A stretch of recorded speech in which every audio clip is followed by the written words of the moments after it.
প্রভু আমাদের জীবনে শান্তি দেবেন। এটি বাইবেলের একটি গুরুত্বপূর্ণ শিক্ষা। প্রভুর প্রতি বিশ্বাস এবং নির্ভরতা আমাদের মনকে স্থিরতা এবং শান্তি এনে দেয়। এই পৃথিবীতে নানা সমস্যার মুখোমুখি হয়ে আমরা প্রায় উদ্বিগ্ন হয়ে পড়ি, কিন্তু প্রভু আমাদের আশ্বাস দেন যে তিনি আমাদের সাথে আছেন এবং আমাদের রক্ষা করবেন। প্রভুর শান্তি কেবল বাহ্যিক পরিস্থিতির উপর নির্ভর করে না, বরং এটি অন্তরের গভীর থেকে আসে। আমাদের জীবনের যে কোনো সংকটে প্রভুর উপর বিশ্বাস রাখলে আমরা সেই শান্তি অনুভব করতে পারি। প্রভু আমাদেরকে শুধুমাত্র সমস্যার সমাধান দেন না, তিনি আমাদেরকে তার শান্তির আশ্রয় দেন। প্রার্থনা এবং প্রভুর বাক্যের অধ্যয়ন আমাদের মনে প্রভুর শান্তির উপস্থিতি বাড়িয়ে তোলে। এটি আমাদের হৃদয়কে প্রশান্ত করে এবং আমাদেরকে নতুন শক্তি প্রদান করে। প্রভুর শান্তি আমাদের জীবনে স্থায়ী এবং অটুট থাকে, যা আমাদেরকে সমস্ত ঝড়ঝঞ্ঝা এবং সংকট মোকাবেলা করতে সাহায্য করে। তাই প্রভুর প্রতি আমাদের বিশ্বাস এবং নির্ভরতা আমাদের জীবনে প্রকৃত শান্তি এবং স্বস্তি এনে দেয়। বাইবেলের শিক্ষা আমাদেরকে এই শান্তি লাভের পথ দেখায় এবং প্রভুর প্রতি আমাদের আস্থা ও ভালোবাসা আরও দৃঢ় করে। শান্তি আমি তোমাদের কাছে রাখিয়া যাইতেছি, আমারই শান্তি তোমাদিগকে দান করিতেছি।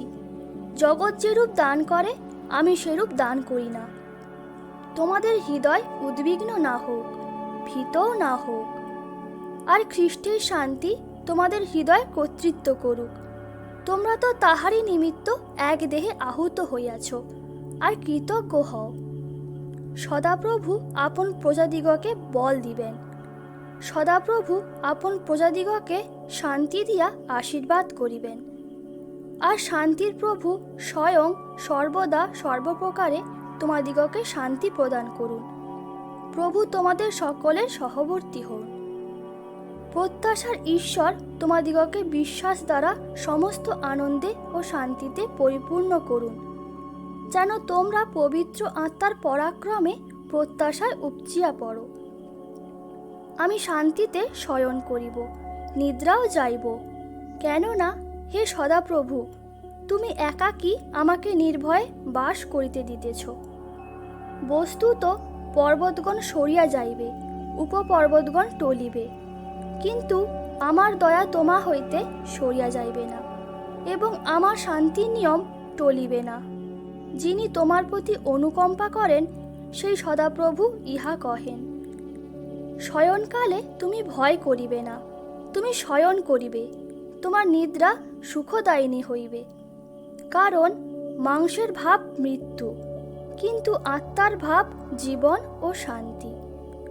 আর যাহারা শান্তি আচরণ করে তাহাদের জন্য শান্তিতে ধার্মিকতা ফলের বীজ বপন করা যায়।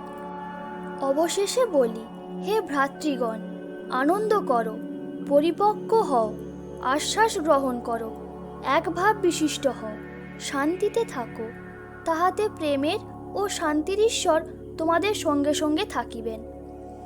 কিন্তু আত্মার ফল প্রেম, আনন্দ, শান্তি, দীর্ঘ সহিষ্ণুতা, মাধুর্য, মঙ্গলভাব। কারণ একটি বালক আমাদের জন্য জন্মিয়াছেন, একটি পুত্র আমাদিগকে দত্ত হইয়াছে, আর তাহারই স্কন্ধের উপরে কর্তৃত্বভার থাকিবে।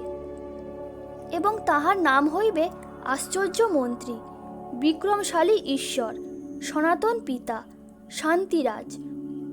যাহারা তোমার ব্যবস্থা ভালোবাসে তাহাদের পরম শান্তি, তাহাদের উছট লাগে না।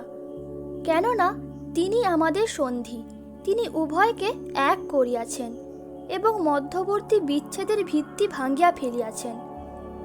আর শান্তি ধার্মিকতার কার্য হইবে এবং চিরকালের জন্য সুস্থিরতা ও নিঃসঙ্কতা ধার্মিকতার ফল হইবে। সকলের সহিত শান্তির অনুধাবন করো এবং যাহা ব্যতিরেকে কেহই প্রভুর দর্শন পাইবে না, সেই পবিত্রতার অনুধাবন করো।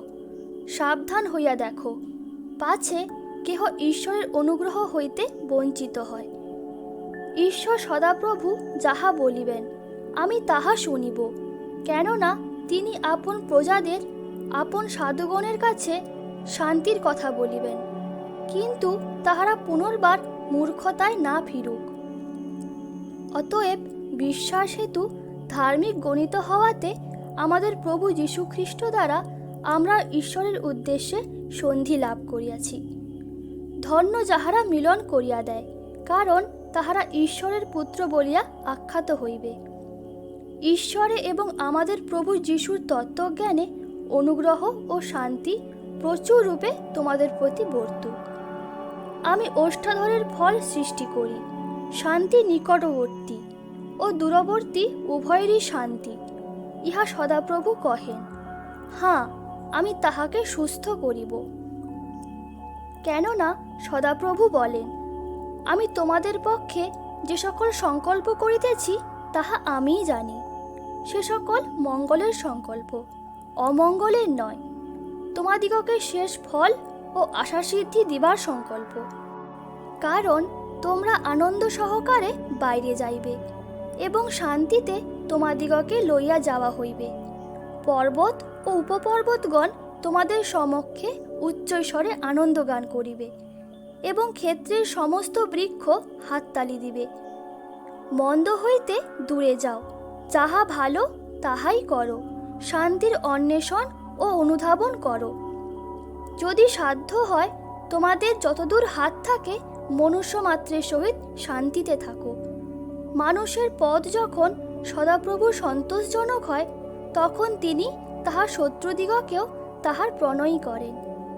আর আমি দেশে শান্তি প্রদান করিব। তোমরা শয়ন করিলে কেহ তোমাদিগকে ভয় দেখাইবে না, এবং আমি তোমাদের দেশ হইতে হিংস্র জন্তুদিগকে দূর করিয়া দিব, ও তোমাদের দেশে খড়গ ভ্রমণ করিবে না। সদাপ্রভু তোমার প্রতি আপন মুখ উত্তোলন করুন ও তোমাকে শান্তি দান করুন। কিন্তু মৃদুশীলেরা দেশের অধিকারী হইবে এবং শান্তির বাহুল্যে আমোদ করিবে, কেননা ঈশ্বর গোলযোগের ঈশ্বর নহেন, কিন্তু শান্তির। আর শান্তির ঈশ্বর আপনি তোমাদিগকে সর্বতোভাবে পবিত্র করুন এবং তোমাদের অবিকল আত্মা, প্রাণ ও দেহ তোমাদের প্রভু যীশুখ্রিস্টের আগমনকালে অনিন্দনীয় রূপে রক্ষিত হোক। যাহারা অন্ধকারে ও মৃত্যুর ছায়ায় বসিয়া আছে, তাহাদের উপরে দীপ্তি দিবার জন্য, আমাদের চরণ শান্তিপথে চালাইবার জন্য। আমেন।